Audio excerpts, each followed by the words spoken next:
Hello అందరికీ. ఇవాళ topic వచ్చేసి లో బ్యాక్ పెయిన్ గురించి అండి. అందరూ నడుము నొప్పి అనే వరకు నొప్పి ఒకటే ఉంటుంది, మూల కారణాలు ఏంటి అనేది ఆలోచించారు. ఫస్ట్‌లీ వచ్చేసి నడుము నొప్పిలో మజిల్ రిలేటెడ్ పెయిన్స్ ఉంటాయండి. లో back pains paraspinal muscle pains అంటారు. అది వచ్చేసి మజిల్ అనేది స్ట్రెయిన్ అవుతుంది. స్ట్రెయిన్ వల్ల కూడా మనకి నడుము నొప్పి వస్తుంది. సెకండ్ పాయింట్ వచ్చేసి లిగమెంట్ స్ప్రెయిన్ అండి. లిగమెంట్ రిలేటెడ్‌గా ఏమన్నా ఉన్నా గానీను త్వరకు లంబార్ లిగమెంట్స్ అని ఉంటుంది.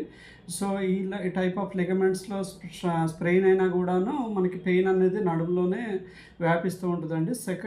థర్డ్ పాయింట్ ఆఫ్ పెయిన్ వచ్చేసి డిస్కోజెనిక్ పెయిన్. మనకి ఇంటర్వర్టబుల్ బాడీస్‌లో డిస్క్ అనేది ఉంటుందండి. ఆ డిస్క్ అనేది loss of hydration or loss of any మా యాన్యులర్ రింగ్ ఫైబ్రోసిస్ టేర్ అలా కూడా మనకి డిస్కోజెనిక్ పెయిన్స్ అనేది వస్తుందండి. అది కూడా నడుము నొప్పికి సంబంధించిందే ఉంటుంది.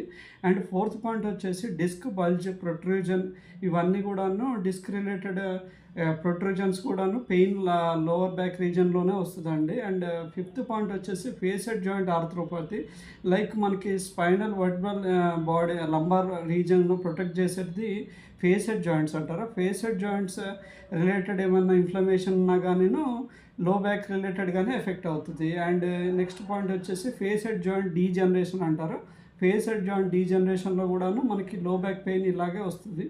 అండ్ ఇంకో పాయింట్ వచ్చేసి ఎస్ఐ జాయింట్ పెయిన్ అండి. ఎస్ఐ జాయింట్ వచ్చేసి కంప్రెషన్లో ఉన్నప్పుడు మనకి సేమ్ ఇదే లో బ్యాక్ పెయిన్ మనకి ఎఫెక్ట్ అవుతూ ఉంటుంది.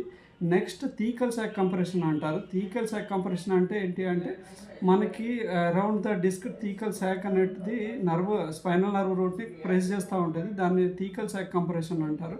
సో ఈ థీకల్ సాక్ కంప్రెషన్లో కూడా మనకి పెయిన్ నడుము రీజియన్ ప్రాంతంలోనే వచ్చినట్టుగా ఉంటుంది. అండ్ నెక్స్ట్ పాయింట్ వచ్చేసి స్పైనల్ కెనాల్ స్టెనోసిస్ అంటే స్పైనల్ నర్వ్ ఏదైతే ఉంటుందో అది డిస్క్ కారణంగా ఎక్కువగా కెనాల్ రూట్ అనేది నేరో అవుతుంది, అంటే సన్నగా అవుతుంది. దాని ద్వారా వచ్చే పెయిన్ కూడాను నడుము ప్రాంతంలో అలాగే కాళ్ళు లాగినట్టుగా అలా తిమ్మిరి మాదిరిగా అంతా ఉంటుందండి. అండ్ నెక్స్ట్ పాయింట్ వచ్చేసి ట్రిగర్ పాయింట్ పెయిన్స్ అంటే ట్రిగర్ పాయింట్ పెయిన్స్ అంటే మసిల్ అనేది కంటిన్యూస్ యాక్షన్ వల్ల మనకి ట్రిగర్ పాయింట్ నాడ్యూల్స్ అనేది ఫామ్ అవుతూ ఉంటుంది పారాస్పైనల్ మసిల్స్ రీజియన్స్లో.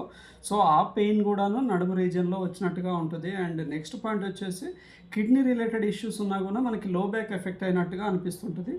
సో ఇక్కడ చెప్పాల్సినది ఏంటి అంటే మనకి లో బ్యాక్ పెయిన్ అనేది ఒకటే కారణం అనుకుంటాము, కానీ చాలా మూల కారణాలు ఉంటాయి. సో మీరు పెయిన్ని డయాగ్నోస్ చేయడంలో చాలా మంచి డయాగ్నోస్టిక్స్ మెథడ్స్ ద్వారా వెళ్ళండి. అండ్ ట్రీట్మెంట్ అప్రోచెస్ కూడా ప్రతి పెయిన్కి ఒకటే రకమైన ట్రీట్మెంట్ ఉండదండి.